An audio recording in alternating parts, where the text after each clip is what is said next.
This is a beautiful spring iris called Iris lazica.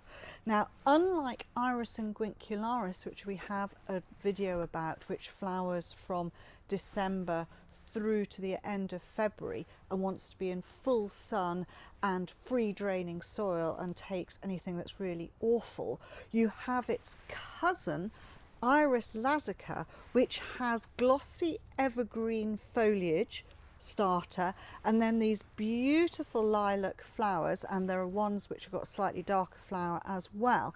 But this will go in the completely opposite conditions. So this will tolerate a shady spot, part shade to even full shade. It will tolerate moist soil. So it will even go in heavyish clay, damper soil.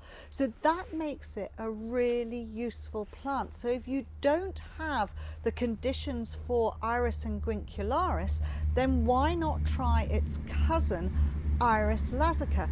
And Iris lazica also flowers just as Iris unguicularis is finishing. So if you've got the same conditions, you've got really hot, dry conditions in one area of the garden, damper, shadier conditions in another part, you can have irises which are growing with foliage that is somewhere between 30 and 40 centimetres high, making a clump around about 30 to 40 centimetres, so that's just over a foot both ways, and then the flowers sitting in here showing themselves off. They're not small flowers at all, really beautiful in clumps, and you have the one lot starting in November, December, January, February, and then this lot starting February, March, April. You've got that beautiful length of iris out there flowering really well.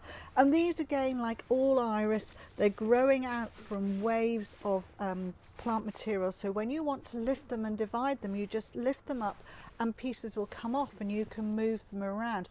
So this makes it really useful. Once the flowers are finished, you get this fabulous foliage staying there. It's a graminoid plant, so the foliage looks like grass and it makes a lovely clump, and it will stay evergreen right the way through. There's occasionally the odd dead leaf that you might have to take off. You can get rid of the dead flower.